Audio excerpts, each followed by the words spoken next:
Is fiercely independent. And it is because of this fact that she has been my best friend, my confidant, and I've even been a little afraid of her as a kid, which is what I tell myself anyway. But, I mean, I'm only half joking about that because even as a child, I knew that we didn't have a very older sister, younger sister normal dynamic. I couldn't just go up to her and say, hey kid, go get me that. She'd be more like, shut up, go get it yourself. You're not my real mom. But, you know, on the flip side of that, I wasn't dumb. I knew she's the one I wanted in my corner for absolutely anything. And she's also the most fiercely loyal person that you've ever met in your life, which is not something you just get. You have to earn it. And after maybe a good 500 Barbie hits over the head and even a stranglehold over a comic book, I think I finally just about got there. And, you know, when we were kids, I remember there was one year where Kim and I were in high school at the same time. I was a senior and she was a freshman. And I was the manager of the girls' swim team, which is a really good gig because you get a varsity letter for never getting in the pool once. So I was like, oh, you know what, this will be good for Kim's college resume. I'll help her beef it up. I'll pass the tradition on to her. So I introduced her to the swim coach. And there was this one meet that we went to where the coach he didn't like something that I was doing. I don't even remember what it was. But the whole day, he decided to just complain about me, about how annoying or stupid or ridiculous I was being, without ever directly using my name. He was being very passive-aggressive. But as an 18-year-old kid, I was too nervous to say anything. I didn't really think I carried any clout.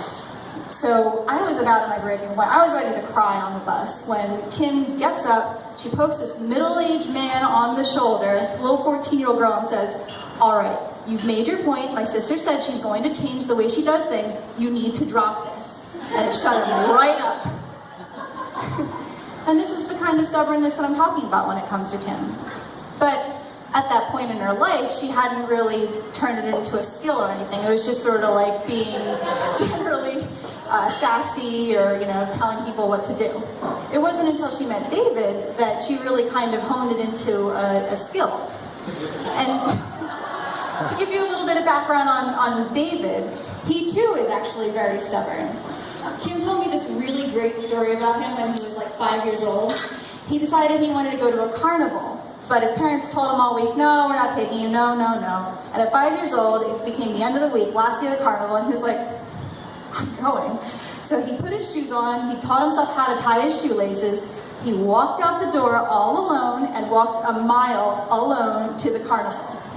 And he had the time of his life. He ran into his neighbors, they paid for his rides, his food. They thought his parents were there somewhere, and they're like, oh yeah, okay, we'll even take you home. And of course they returned him home to terrified parents who had no idea where he was. But Kim's stubbornness, David's stubbornness, this is what we're talking about together. They met each other at Maryland University, and they were both engineering majors. And I remember in the early stages, Kim was calling me and she was saying, you know, the normal stuff, like, oh my God, he's so cute, he's so great.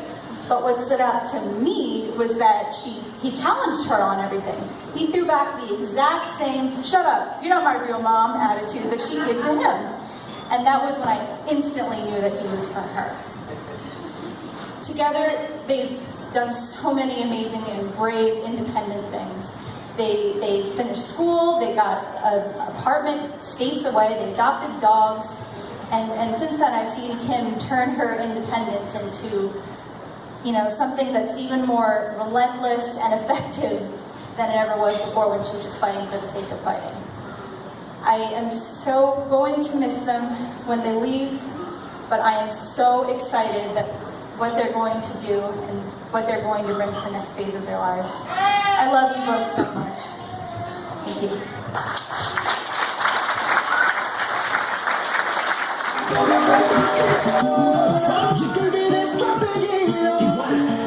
Despacito.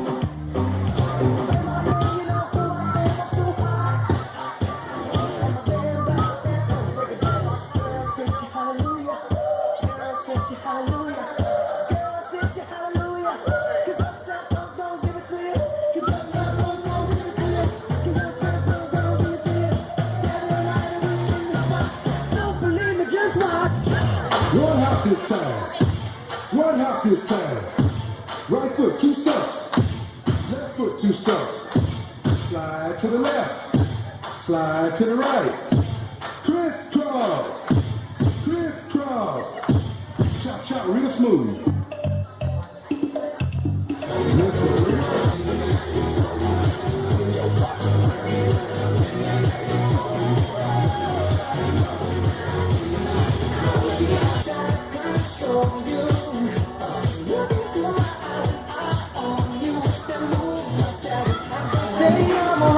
And I say no, and say what you do and try to do somebody cold. Just like the music comes from my soul, so all of my people can say on the show. They got a brand new dance. Come on, you gotta move your muscle. Brand new dance. It's coming to the shuffle. It don't matter if you're young or you're old. Here we go. We gon' show you how it goes. To the right, to the right, to the right, to the right, to the left, to the left, to the left, to the left. Work it, now walk it by yourself.